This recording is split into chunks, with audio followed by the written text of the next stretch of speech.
DMs from WDSportz, and obviously we've got here Nicke Kabamba from Kilmarnock Football Club in the Scottish Premier League. Nicke, if you can just introduce yourself quickly. Yeah, I'm Nicke Kabamba, like you said, 27, recently signed for Kilmarnock. Mm-hmm. Yeah, so I'm playing up in Scotland now. Yeah, man. Yeah, we go way back, innit? Like, obviously, Hayes and Yedding. How long ago was this? Like 10 years ago, innit? Yeah, about 10, 11 years ago now, bro. Yeah, it's been a We was very young long time. puppies. Exactly, it's been a very long time. But yeah, obviously, you came from the non-league ranks as well. And obviously, you were playing for Hartlepool Town. Is it United? Hartlepool Town United. United, yeah. Hartlepool United, that's it. I get confused, like Town United. Yeah, trust me. Yeah. So yeah, you came from there, and now you're playing from Kilmarnock. And so how was it, like, you playing in the non-league and things like that, coming from that? Yeah. Mm-hmm. Obviously, it's a big transition, obviously, because you're going into the Scottish Prem. Mm-hmm. And there's some big names here that everyone knows about. But yeah, no, it's just a level that's changed. Yeah. Obviously, as you take steps up in your playing football, mm-hmm. You come across obviously like bigger players, bigger stadiums, bigger crowds. But again, as a football player, it's just the same thing, but just a bit of added pressure and playing at a much higher level. So yeah, it's good. Okay, so obviously with that move, because obviously you moved and you got to Kilmarnock in January. So obviously, how did you manage to make that move happen? Like, what was the procedures and things like that? Because I know a lot of non-league players are looking to step up a level as well like that. And that's a massive level that you took. And even looking at it, you're obviously living up to that standard as well. Do you know what I mean? So how was the process like? Because a lot of players out here are looking to obviously push up as well. Yeah, so it was like everyone else, I was literally just playing game by game at Hartlepool. Scored a couple goals early on. And yeah, well, I think I was on 7 goals. Yeah. And then there was just a little bit of interest. And obviously, as a player, when there's interest, you sort of just ignore it until it's concrete. Yeah. Then, then my agent got in contact with me and said, look, this is what's going on. Mm-hmm. They're interested in you. I'm like, okay, yeah, that's brilliant to hear. Mm-hmm. And then I sort of asked, like, what would the procedure be now? And he sort of said, Nick, I can't lie to you. He wants you in, like, tomorrow. Oh. I was like, what do you mean tomorrow? Mm-hmm. Bearing in mind, it was like 5 o'clock in the evening. So for me to get there, it would have taken 3.5 hours. I would have had to take all my stuff.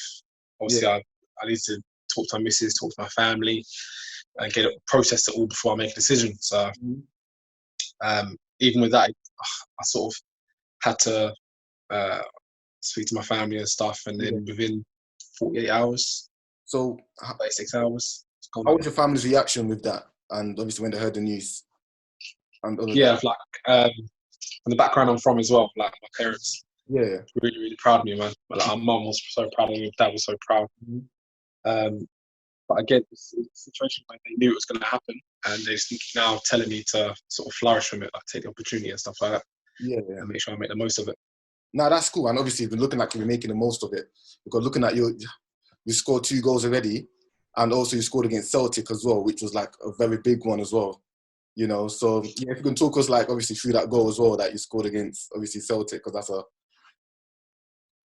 Yeah. So basically, my first game was against a team in some Scottish Cup. I can't remember the team.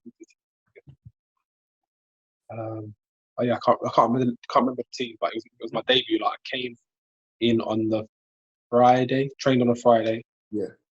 And then the game was on. Sorry, no. I came on a Wednesday, and the game was on Thursday. Oh, so it just went straight in, basically. Yeah. Oh wow. I came on as a sub. We beat them 6-0. I scored 1 in that one. Yeah. On the Saturday, I was thinking, you know what? I've just come here. I maybe only had 2 training sessions, so I don't know what I keep doing. So obviously, I wanted to play. Yeah. And so obviously I just woke up Saturday morning thinking, you know what, this is the first game. I get to see the crowd. I get to see the team play. You know what I mean? See how it is. Rugby Park. Okay, cool. Get to the team meeting now, and the gaffer says my name, so I'm in the starting team. Oh. Straight away, I'm like, okay, cool. put trust in me straight away. If someone puts trust in you straight away, you've got to make sure you give them sort of something back in it. So tried to gear myself up for the game, and obviously it's going to be one of the biggest games of my career straight away. Playing against Celtic. Unfortunately, didn't get the victory, but it was 2-0, and then I scored to make it 2-1. Yeah, and like the whole place erupted. Our crowd went crazy, and their crowd were just quiet. And then they went and pushed on and scored their third, so it made it 3-1. But on a personal note, it's my first. Yeah, exactly.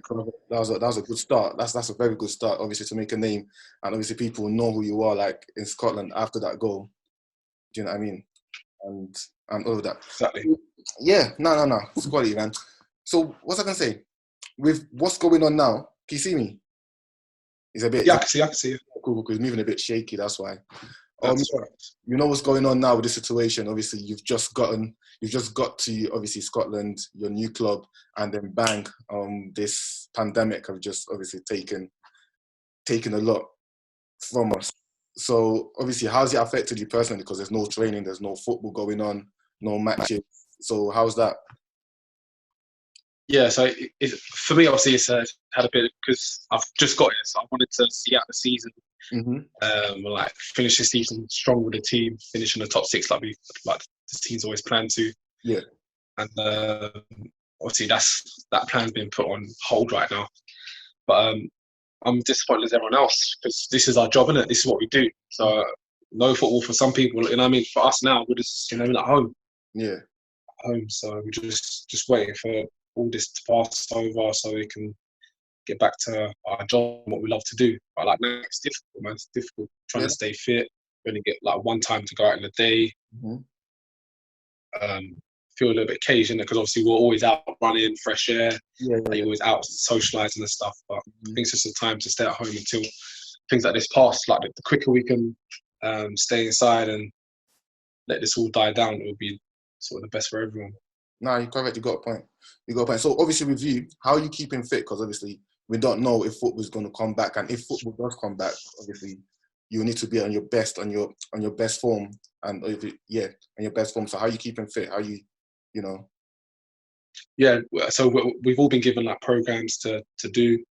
Like if you want to do it, it's just a general fitness. So we're all following some general fitness stuff, so some long distance runs, some short distance, some home workouts, some gym workouts, because obviously some of the players have got gyms in their own houses and stuff. I think it's just for general fitness. I think this is our job, so everybody's going to take it seriously because as soon as we get back, you don't want to be the team that's falling behind you. So everyone's staying on top of it. Exactly. But nobody knows 100% what's going on yet. We're back if we're going to be back. So it's all in the air a little bit now. So until we find out, all we've got to do is presume it's coming back next week, if that makes sense. Okay. So you personally, what do you think? Do you think football is going to be back, or do you think obviously the season is done? What do you think? Because obviously most non-league, like the non-league is finished, like it's void, it's null and voided. So obviously with the top leagues now, what do you think? Do you think they're going to do the same thing? Like do you think it's going to be gone? Like no football?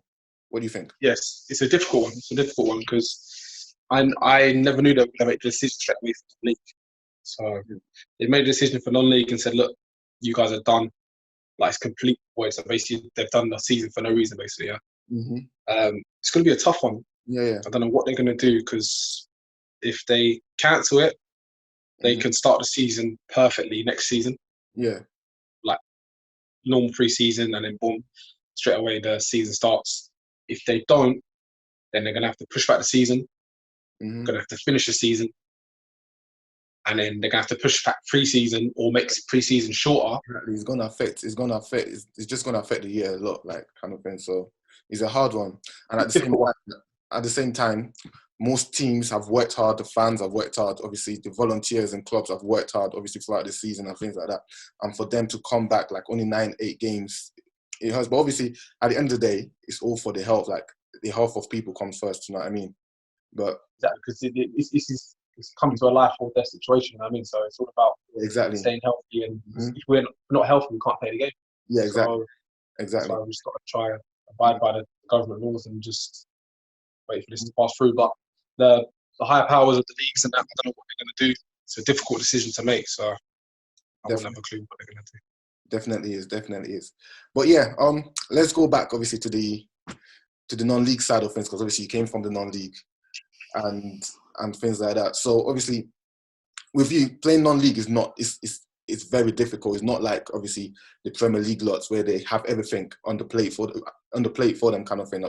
Obviously, the kids are there, they get into training, have lunch with the team, have breakfast with the team, and things like that. But as non-league, it's different because most players go to work.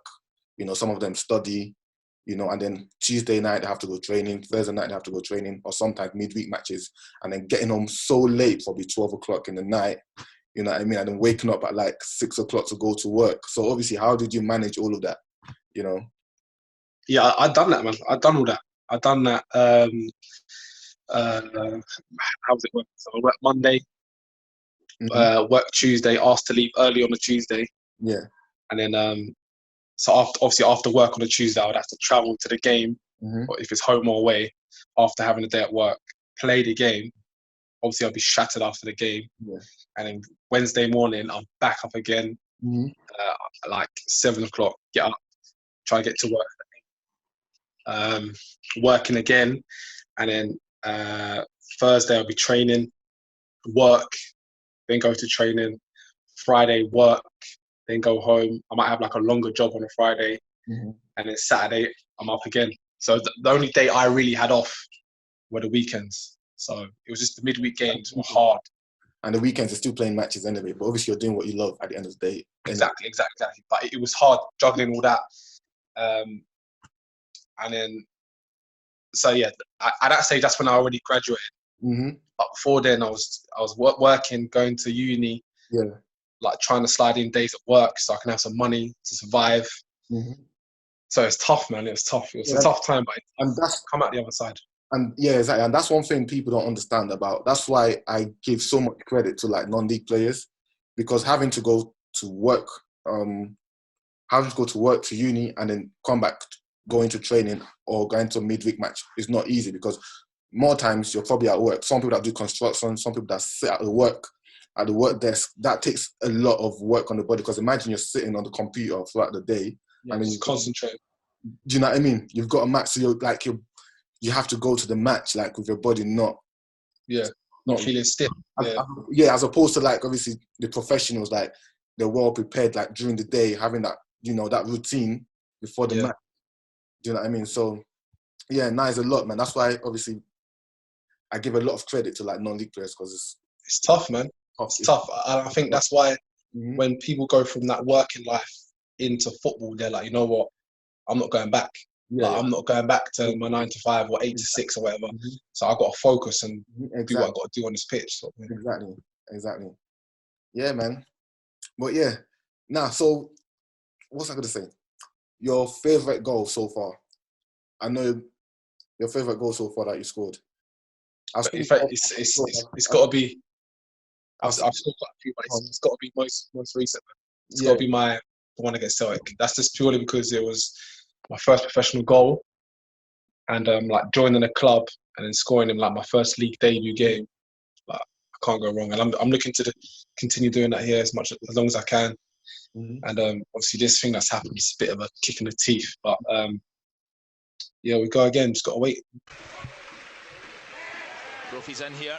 He's beaten the offside trap. Decent cut back. Power on the edge of the box. Towards goal and headed into the goal by Kabamba. Well, Kelly are right back in this now. 2-2 for the new recruit. Wait to the end of this and then hopefully plug on again and get a few more goals. No, definitely. And obviously, one more thing. What advice would you give, obviously, players from obviously non-league looking to push on into like obviously the professional world of football? So what would you put out there for them and things like that? You know.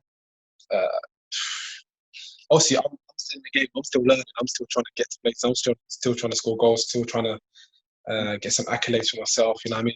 Try to get some silverware and stuff like that. But the only thing I can say, like honestly, it's so cheesy, but literally work hard, man.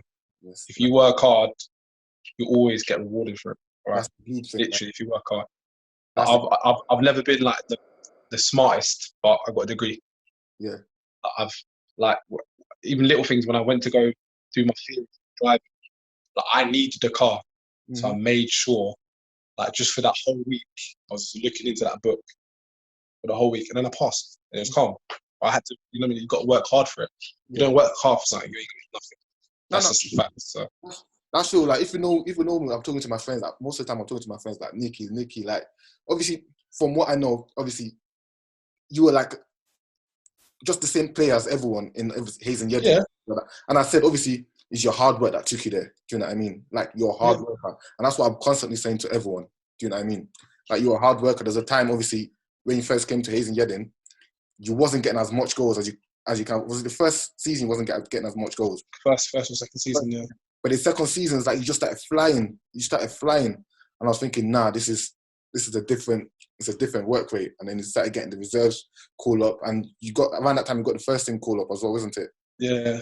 First team, and then so that's when it all liquidated. That's when again I was thinking to myself, look, I put hard work in, and then the club have pulled the money. So that's when Hayes joined with Hayes and Yedlin, I'm pretty sure.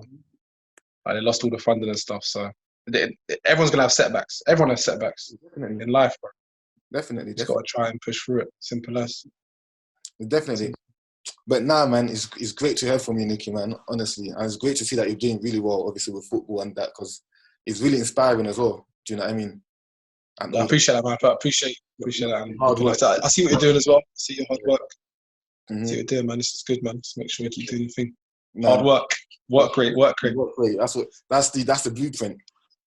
Trust me, it is. That's it. So that's the only way. But now it's great talking to you, man. As I'm saying, good talking to you too, because it's been a while. It's been a long time. Yeah, man. You know what I mean? As soon as this all dies down, we'll have to link up. We can even come to one of the games as well. Everyone stay home. Stay home. Everything is... Yeah, stay home for now, guys. Everyone stay home. Wait for this to go. Exactly. But yeah, let's hope for the best, isn't it? And yeah, man, it's been obviously great talking to you.